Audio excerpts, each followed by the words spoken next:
Hey, so one of the things though that I was tripping off of is like you got a lot of people that talk about there's so many problems. You know what I'm saying? There's so many police brutality, racism, indoctrination, cultural conditioning, and those are facts. But I don't know we're talking about those things and acknowledging those things. How is it going to put us in a better position? I'm just not sure. I mean, I have some ideas, and I'll definitely share with you. But I mean, what's your take on that? I mean, you know, there's a saying that it's like we can all sing together, but we can't all talk together. So to me, like, how everybody's always talking about the problem is like everybody's always singing together. You know what I'm saying? But nobody's talking. Right. You know what I'm saying? It's like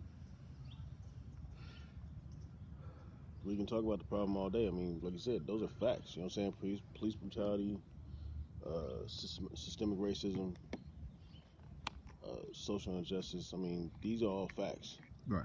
You know what I'm saying? But we can keep talking about it. But to me, the solution starts with yourself. You know what I'm saying? It means to put aside your biases to anything.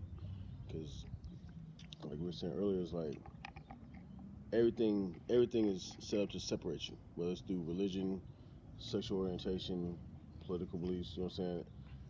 Everything is set up to separate you. So if you, within yourself, can put aside your bias and empathize with the next person, and that person empathize with the next person, you got three people right there that can create a solution. Right. You know what I'm saying, to what's going on. Right. But if you can't put away, like, especially with racism, which is the most ignorant thing in the world, if you can't put aside your learned ignorance, you know what I'm saying? Like, if you can't let go of something that you learned in ignorance, then you will always be the minority. Right. Is it always? The elite, like I told you, I said, the people are the majority. Right. But because we're separated, we're controlled. Right. You know what I'm saying? But if we come together, the elite become the minority, and they can't do anything with that.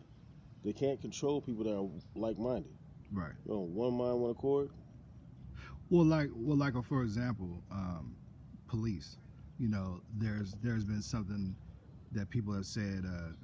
Well, if we have a problem with the police, we should start to become the police. That's one way to look at it.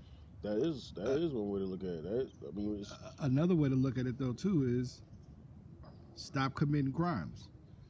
Then there would be no need for police. Stop committing crimes. What you think about that? Well, I haven't committed any crimes in quite a while. Right. So, right.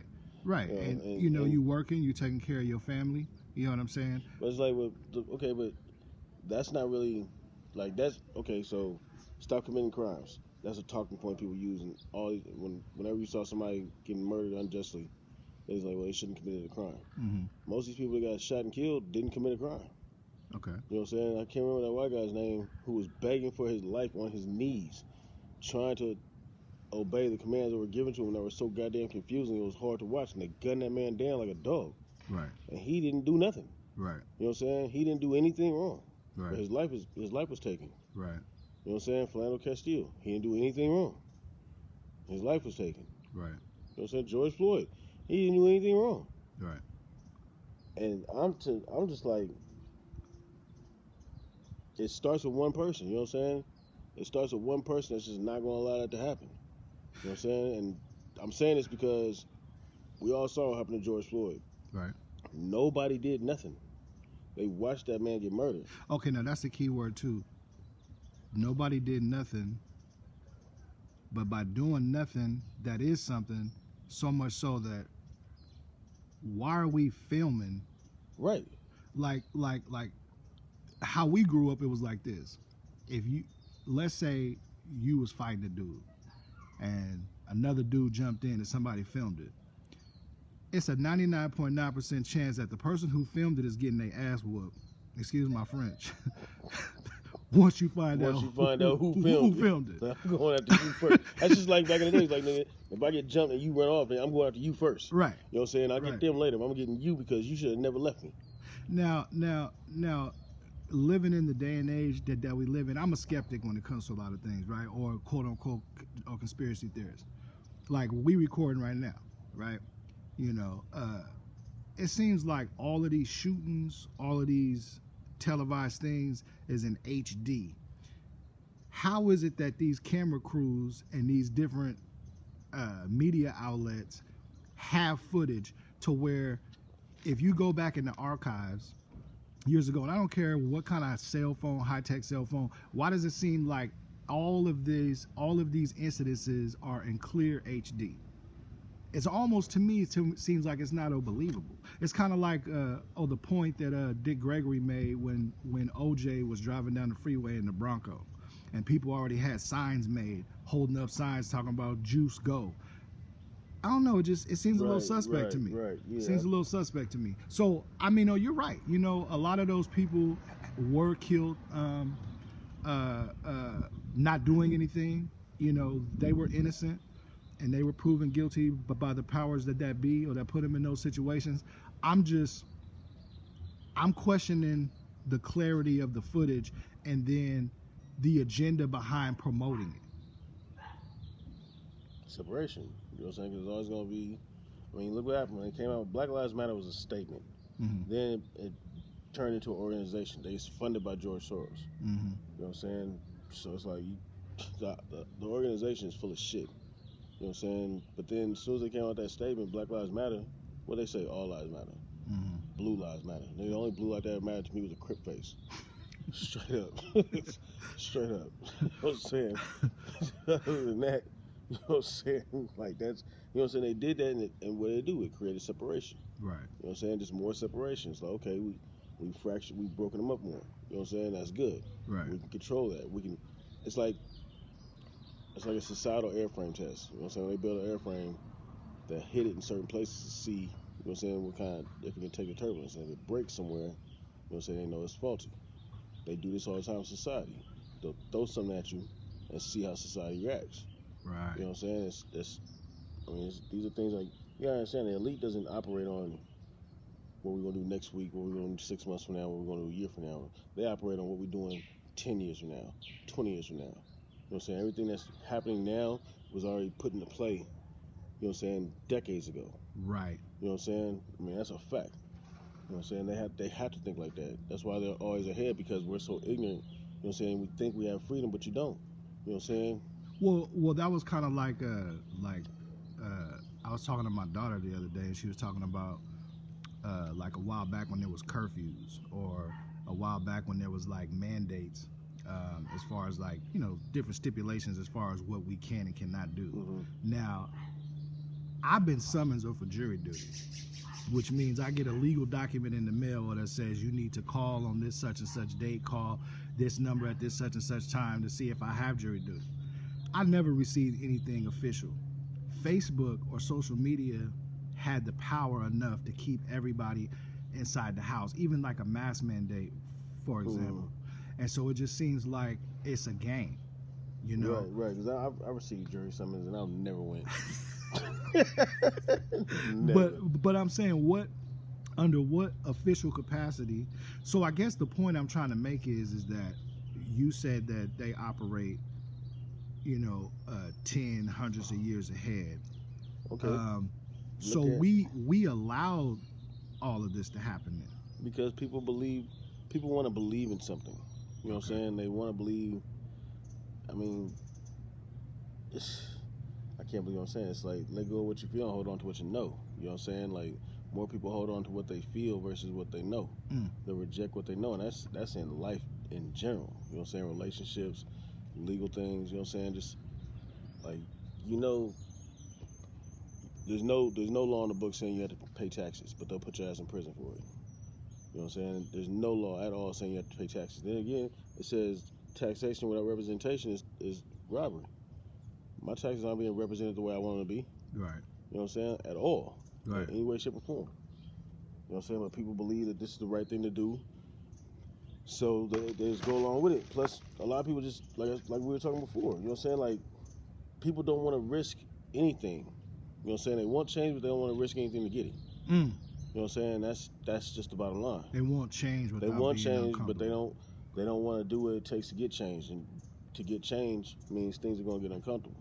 Right. You know what I'm saying? People are comfortable where they are. You know what I'm saying? It's, people get comfortable and they're just like, okay, well, this is what it is. Can't do nothing about it. With that, and that's the majority of thinking. You know what I'm saying? The people that like, nah, we need to do something. You know what I'm saying? And we really sit down and come up with like feasible options for things that you can do to make change, but they can't do it alone. Mm. And trying to find people who are like-minded, who are willing to step out of their comfort zone. That's like a needle in a haystack. Mm. You know what I'm saying? So that's why I know I can't win the lottery. You know what I'm saying? Because if I hit for $50 million, I'm going to be a problem. Right. I'm going to be a problem. Right. You know what I'm saying? Because I will affect change. You know what I'm saying? Because with $50 million, that's why if you get money like that, you got to play ball because you can become a threat. With $50 million, I can go employ every hood nigga from Sacramento to LA. Right. You know what I'm saying?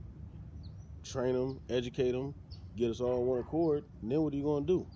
If I've got 150,000, 200,000 people that are all like-minded, Right. that's more, that's a city. You know what I'm saying? That's a city of people.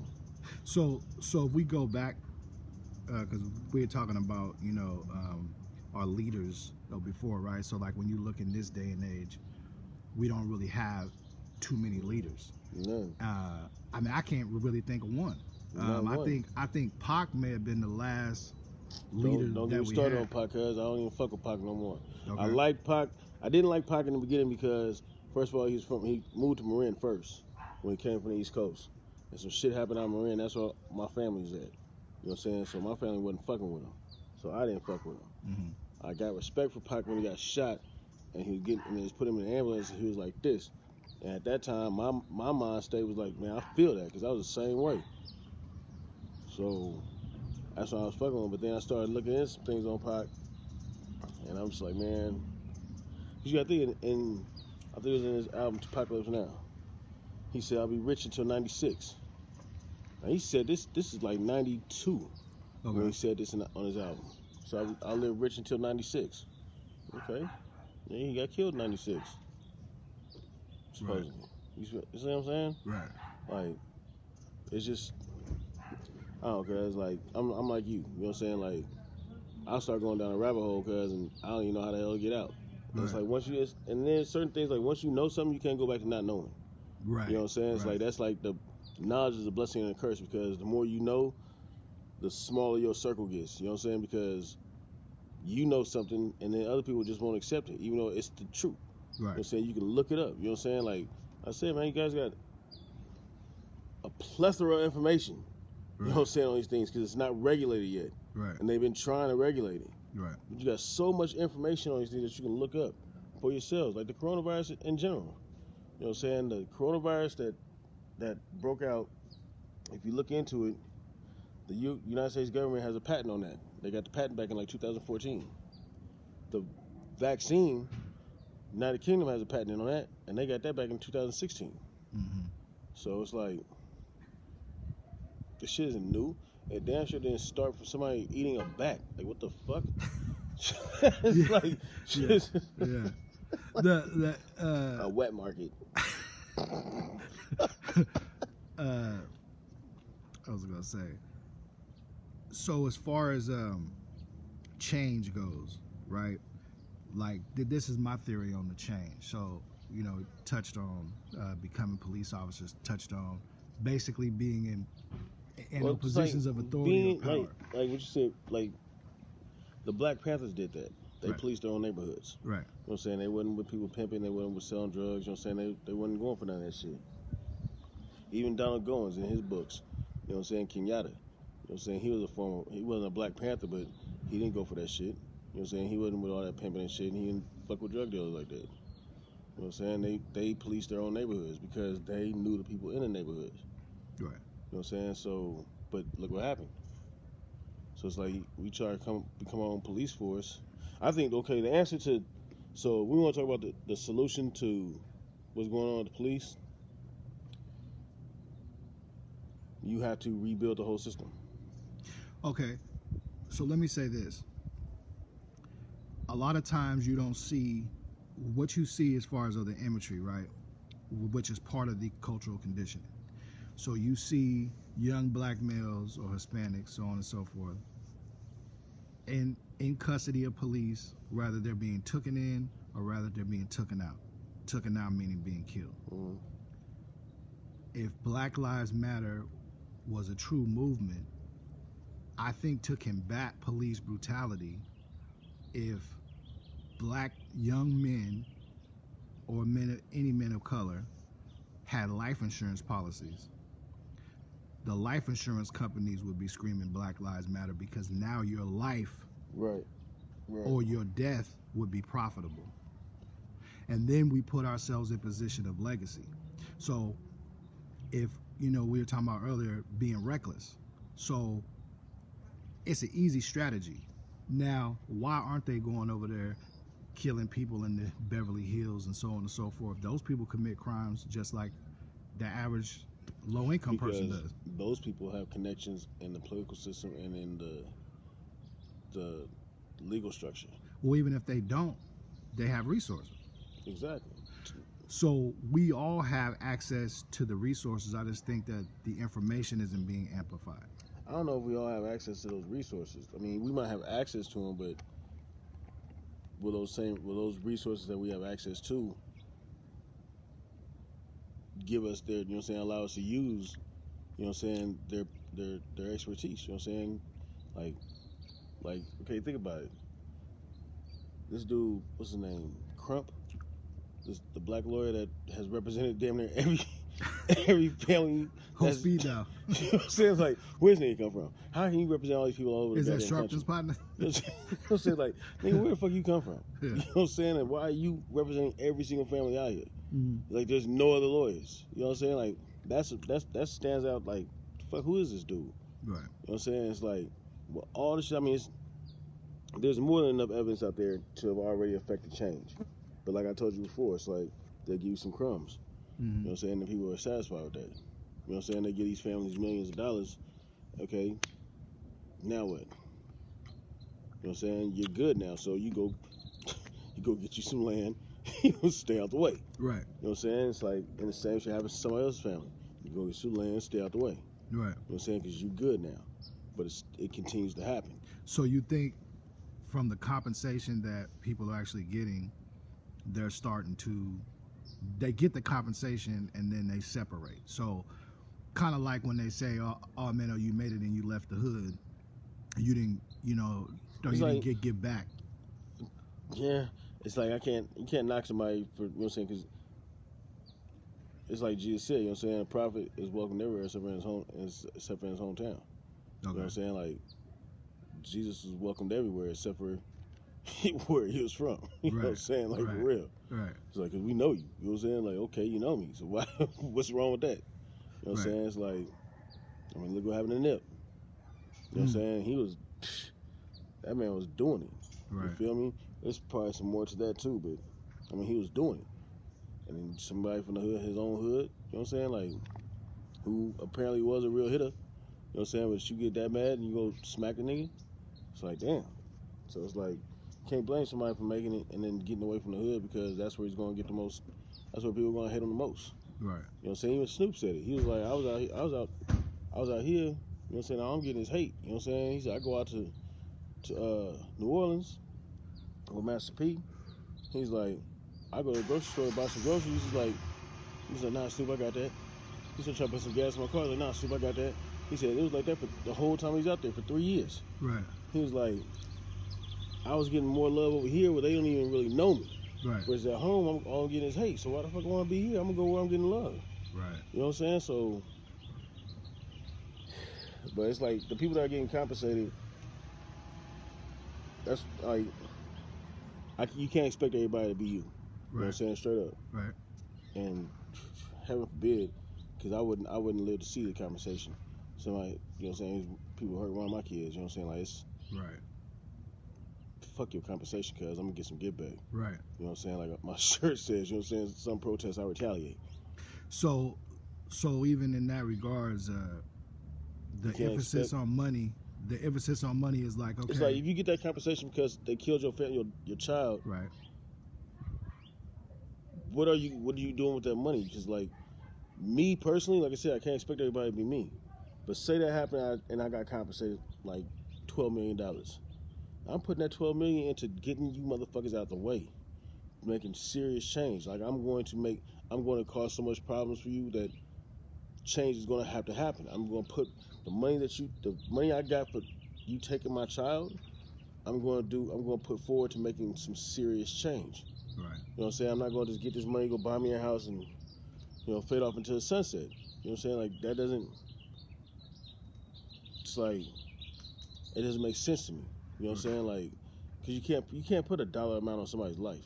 Right. You know what I'm saying? So it's like now I feel guilty just living off the high horse because my child got killed.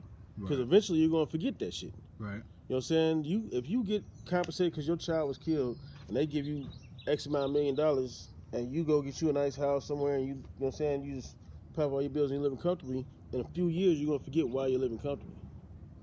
You know what I'm saying? You're going to forget the fact that you're in this position that you're in because this bitch ass motherfucker took the life of your child unjustly. Right. You know what I'm saying? And I just couldn't. I would feel guilty. Right. You know what I'm saying? Well, yeah, no, I mean, definitely. But at the end of the day, I mean, we, as parents, right? We all want to outlive our kids. So we want our kids to bury us. But the truth of the matter is that people die every day. People die every day, B. And death, and death don't discriminate. So, true. And at the end of the day, it costs to live and it costs to die. So, for example, if I have a policy on myself, and an accidental policy, and I ain't no promoting, I don't got no agenda behind no life insurance company, but I'm just trying to make this point. And I pass on, it's better that I leave on my family in a position of resources versus now they on Facebook and want to GoFundMe. That's a life insurance. Of course you want to get some life insurance so it's not so hard on your loved ones when they got, you know what I'm saying, because they have to take on a financial burden that you once had. So yes, I understand that, but we're talking about because there's certain things life insurance won't pay out on. Suicide is one of them. Right. You know what I'm saying? Right. And if you're the way these police be writing shit up, if you're committing a crime and you get killed in commission of a crime, life insurance isn't gonna pay out on that either. Okay. You know what I'm saying? So it's like I understand the legal compensation, I understand the life insurance, and you know what I'm saying, leaving the resources for your family to, you know what I'm saying, continue to move forward. But it's just it doesn't fix the problem. Got it. You know what I'm saying? It doesn't fix the problem. The problem still exists. So what do you think would fix the problem? What do you think that, our people, what steps, and I mean, we don't have all the answers, but I don't know how to go about it, but the only way to fix what the problem is in law enforcement is to dismantle it and rebuild it, because it's been structured on something that was always against us from the very inception of law enforcement. Right. You know what I'm saying? From the very moment it was conceived, it was to hold us back and to keep us in place. So until you break down that whole fucked up structure, it's never going to change. That is the only solution, is to dismantle and rebuild. You know okay. I mean, honestly, it's like they used to do a draft. You know what I'm saying? I think if you want to do policing, it's like it should be mandatory for people from the community to be a police officer for at least 3 years. You know what I'm saying? People from that community, not somebody that lives out in wherever. You know what I'm saying? Come like, I knew this white dude that lived out here. He wanted to go be a police officer in Alameda. Okay. I mean, why? Yeah. You don't know nothing about that community. Right. Right. Nothing. You can't relate to anybody out there. Nothing. Right. You know what I'm saying? The shit that goes on out there, you are not even familiar with. Right. You know what I'm saying? So that's like, you're out of your element. Right. So the only way you're going to react to it is overreact. You know what I'm saying? Like, you will overreact on a situation that doesn't even need all that. But do you think that the overreaction comes from? I mean, because obviously, we know, I mean, we're old enough now to we have been through elementary, junior high, high school, right? To where the stigma a lot of times is this was a square dude, you know what I'm saying? They used to get bullied all the time, and now has a gun. But do you think it's more of that, or do you think it's more of the images that is perpetuated by TV and media, things that we see, to where that's how they identify with us, so that's the reason why they approach us in that manner? It definitely has to do with how, you know what I'm saying? I mean, the media always depicts us as thugs and animals and shit like that. You know what I'm saying? Like, we can protest peacefully and we're called thugs and unruly and all this shit. Super predators. You know what I'm saying? But yeah. you get, let some favorite college team lose a big game, and you get 1,000 white people out there turning over cars and breaking into shit and just destroying shit because they're upset about a game. Right. Or excited. You know what I'm saying? Or excited because they won. They still do the same shit. And they're just, right. they're just expressing themselves. They're just, they're excited. It's like, nah, nigga, they're criminals. You know what I'm saying? Or like that one case, I can't think of the name, but that kid was charged with some along the lines of privilege. Like, what did Dave Chappelle say? I didn't know I couldn't do that. It was called influenza, and not influenza, but something like influence. Yeah. Because he was rich. Right. He had never been told he couldn't do shit. Right. You know what I'm saying? And then I forgot exactly what it is that he did. I think it was drinking and driving. He killed one of his friends or some shit like that. Right. And he was let off because he didn't understand the difference between right and wrong. I'm like, nigga, what the fuck? like that's a new law too. Man, these motherfuckers were trying to send me to YA for 7 years when I was 16. Right. You know what I'm saying? Like, I didn't understand the law.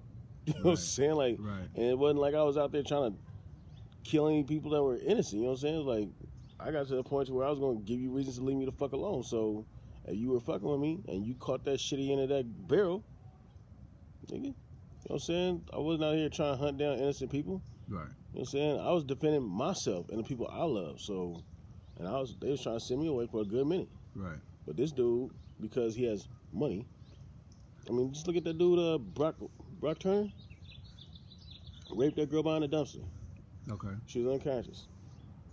But because they didn't want his whole life to be destroyed and his college career to go down the drain, they didn't make him register as a sex offender. They only gave him 6 months. He did 3. You know what I'm saying? A brother did the same shit. He got 15 years. Right. The exact same scenario. He got 15 years, which he should have.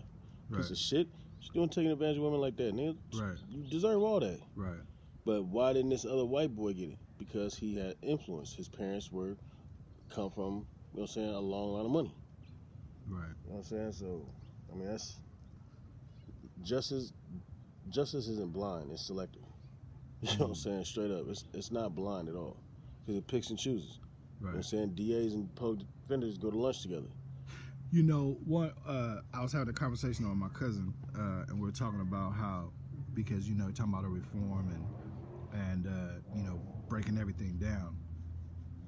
One is understanding our rights. I mean, it's a damn shame that a teenager needs to know all the letter of the law, but it's just one of the things that we need to be educated on, right? I mean, if we're educated on how to put something on Facebook or how to download this and that, we should be educated on the laws of the land. Absolutely. But with that said is that the system, it does have flaws. And I think that if we attack it and approach it right, then it could work out in our favor. I'll give you an example. Instead of us taking pleas, take everything to trial. Or the system would be so backed up to where they would have to let people out or on their own recognizance or whatever the case may be. I don't know exactly what it would look like, but I know that the system's not set up for that. The system is set up for us to take a plea. I told my daughter this. I tell anybody, don't ever waive your rights to a speedy trial. Because when you waive your rights to a speedy trial, see, but when you say you want a speedy trial, that means you're giving the DA 6 months to get all this shit together to take you to trial. Or they gotta drop the case. When you waive your right to a speedy trial, they can take as long as they want. You know what I'm saying? So don't ever waive your rights to a speedy trial, ever. You know what I'm saying? Especially, you're innocent, even if you ain't innocent. Make these motherfuckers get their shit together. Because if they can't, then they gotta let you go.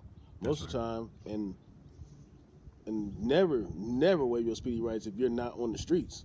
If you're sitting in jail waiting to go to trial, like, speedy trial, hell no, I ain't waiving nothing. Right. Because they'll let your ass sit up in there just to fuck with you psychologically to where you'll just take a deal. Right. You know what I'm saying? I know a dude that took a deal and he wasn't even guilty. Right. But he didn't know any better. They gave him 3 years. I was like, man, you took a deal and you were a victim? He said, I didn't know. I was like, nigga. Yeah, like, I mean, like the first time I went to court, I think I was 15. And that was when I really had to start learning what the fuck I was dealing with, because I was in and out of there in like 60 seconds. And the shit they were saying, I didn't understand a single word. I'm looking at my attorney like, what the hell did you just say? Right. I said, I'm going to talk to you later. I'm going to get at you. Like, what the fuck just happened? Right. You know what I'm saying? Like, tell me what the hell he said, because I didn't even get to say nothing. Right. You know what I'm saying? So, if you're going to be involved in that life, you definitely need to game yourself up on what the laws are and what you know what I'm saying, what you're actually facing, what the burden of proof is. You know what I'm saying? And understand that now they break down every element of the crime. You know what I'm saying? So, say you rob somebody. Okay, that's robbery. If you had a weapon, it's aggravated robbery. And then they're going to get you for possession of a firearm and commission of a felony. You know what I'm saying? That's right there is like 4 to 5 felonies right there. Right. And all you did was one crime. Right. You know what I'm saying? But they're going to break down every element of that crime and charge you with everything they can. So when you go to court, like my last case, I thought I had two charges. I walked into court, they started reading off all these damn charges. I started laughing. Like, what? Where all this come from? Right. Right. Like, I wasn't trying. It wasn't like I was trying. I just couldn't. I was like, dude, what the fuck? Right. Wait a minute. Distribution of marijuana to a minor, gang enhancement, gun enhancement, felony possession of a firearm. What was it? Shooting to an occupied vehicle and assault a semi-automatic firearm. I'm like, that nigga, what the fuck? I came in here with 2, now I got 6. Right. Like, nigga. So what was the end result with that? Did they drop the other 4 charges? Because I knew what the fuck I was doing. Okay. And I knew, you know what I'm saying, like, because I was guilty, you know what I'm saying? I wasn't going to get out of it. So I'm like, okay, they're going to want to give me a strike. So I'm going to use that to my advantage. You're going to give me a strike? Okay, well, you're going to give me this deal. So we tried to go. We went to a readiness conference. They offered me 11 years.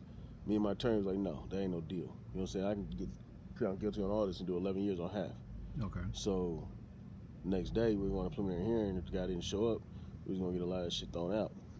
This dude shows up and starts threatening me, talking about he going to kill me. My attorney happened to see it. So it backed up my statement. I was like, look, man, motherfucker was going to shoot me. So I tried to get him first. Right. So they offered me 6 years with a strike, 85%. Told my attorney, I said, man, tell the DA, I said, give me halftime. I'll sign that deal today. DA was like, yep, it's good. That's a win, nigga. Let's go. You know what I'm saying? Because they had everything they needed to give me whatever they wanted. You know what I'm saying? So now you get, or you get your sentence. Walk me through, like, man, that first day when you walking through, not county, but when you walking through the prison. What's going through your mind? I don't know, I was nervous when I first got to San Quentin because I'm from Vacaville, you feel me? And I'm a Crip. You know what I'm saying? So it was definitely that feeling of, you know what I'm saying, like you alone in this motherfucker, you know what I'm saying? You know you ain't in county jail anymore because you see the billy clubs. You see that nigga up there with that black gun. You see that nigga up there with that mini 14. You know what I'm saying? So it's like, this ain't county. You know what I'm saying? It's loud. It was definitely took some getting used to. You know what I'm saying? Like, it definitely took some getting used to, but I mean, you just, like I've said this to people before, you know what I'm saying? It's either gonna make you or break you, you know what I'm saying? And you can't, to me, it's like letting it break you don't make no sense because you're still gonna be there. Right. You know what I'm saying? Until you can leave. So I just had to, I was just me, you know what I'm saying? I was in San Quentin. Yeah, excuse me, I'm retarded with these dates. Real shit. I can remember I got to San Quentin in August 1st, 2002. Left October 22nd to Old Folsom. And my our first night on Folsom, I remember boy Coop was saying, the homie from the Garden Block, what's up, cuz? Our first night in Folsom, cuz. No. Is she hurt? Are you okay? Did she Did just she say fall? she could use a Band-Aid? Did she just say she could use a Band-Aid? Yeah. No, she didn't. What? Did she say, hey, stupid? Yeah, you might as well do it moving. But, hold on, man, we'll come back.